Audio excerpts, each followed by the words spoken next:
first you and Larry met in the service. Yes. Mm-hmm. And now, what branch were you in? We were both in the Army. Both in the Army. Mm-hmm. Okay. What made you decide that you wanted to be in the Army? This is kind of sad for me, but I think I was trying to get away from home. I didn't have a very good childhood.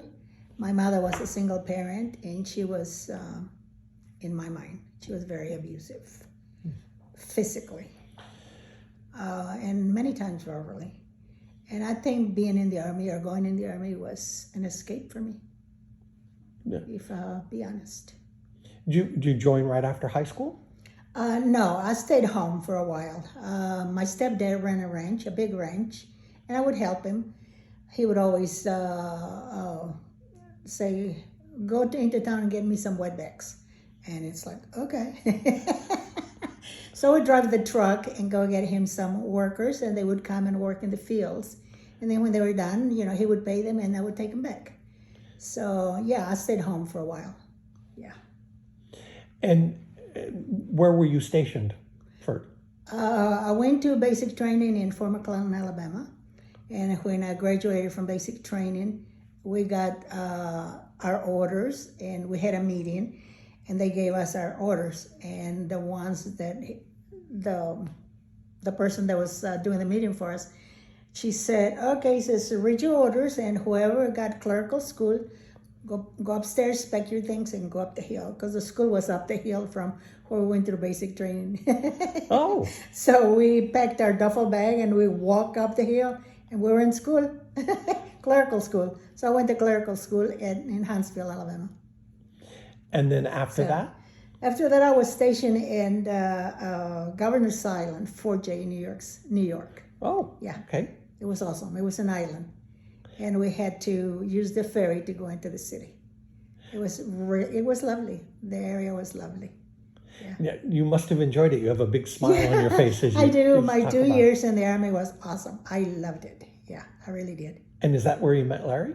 Yes, he was a photographer at the time, and we met during baseball season, believe it or not. And I used to play all sports, believe it or not. And he was a photographer, and his assignment for the day was to go take pictures of the team. And I was in it. And I don't remember him, but he does me, so there you go. Well, there must have been something. You guys have been together for Yeah. a while then. Yes, it's been 59 years. Congratulations. Thank you. And how long did you stay in the service? It was 2 years. Okay, I went so in you- 1916, got out in 1962. And did Larry stay longer? Larry went in 1959, and he retired in 1981. Okay, I thought So it he was was. like 22 years or something. Yeah. Yeah. And, So, and so you were in the Army and an Army wife, both. right. Which one was tougher? I think there were a couple of years that were tough when he was, when I followed him with the kids. Mm-hmm. When he was in Korea, it was really rough for us and the kids. We had to at the time. And other times when he had to go away for school, and during the riots in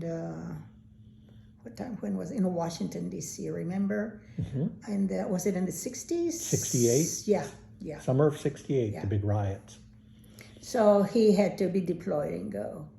And I remember, to this day, I remember all the wives bringing their husbands to this big field where all the trucks were. You know those trucks with the canvas awnings or tops? Oh, that's on the where, back. yeah.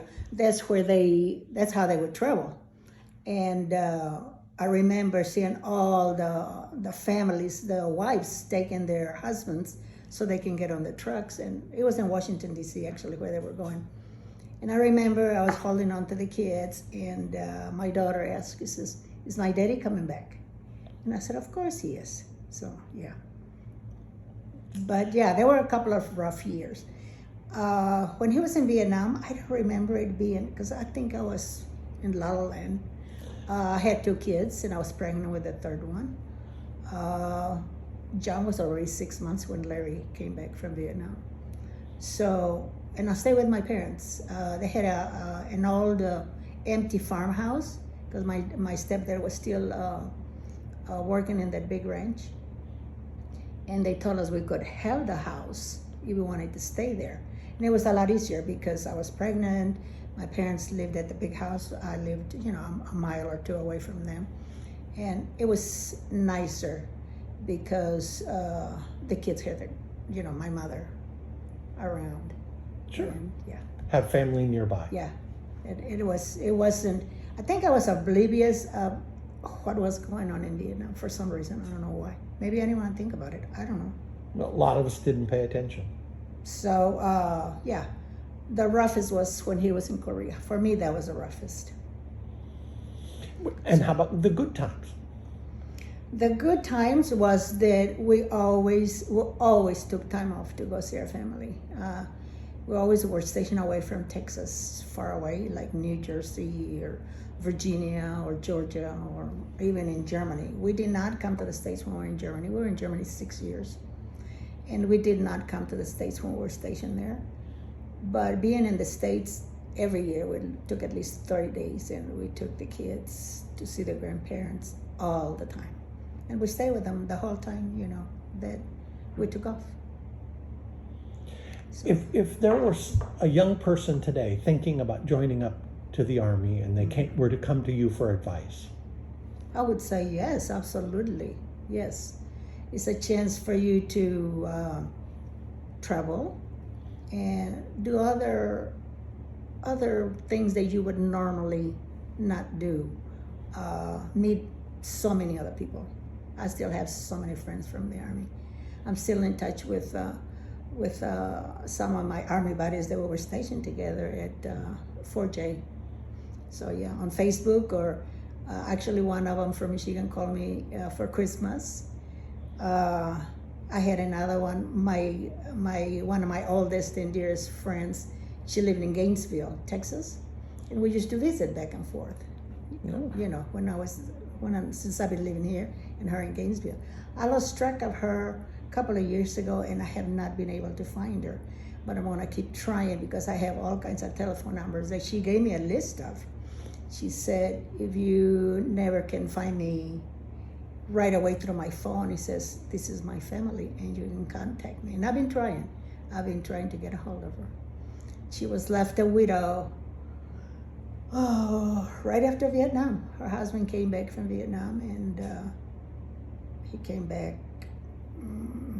and I don't know what all was wrong, but he didn't last very long after Vietnam and left her with 4 girls.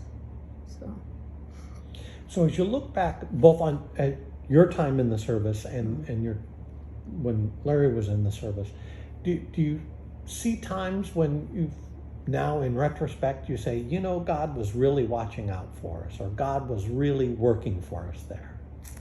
I keep thinking about that all the time, especially since I said, we met and we weren't boyfriend, girlfriend very long, less than a year when we got married.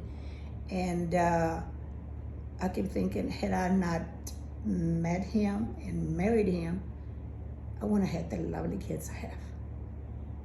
Really. Our kids are awesome.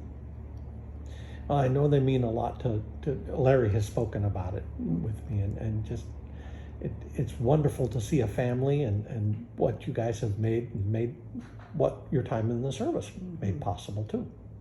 Yeah. And I keep thinking, how did these kids turn out to be so smart? All 3 of them. I can't believe it. Well, they have smart folks.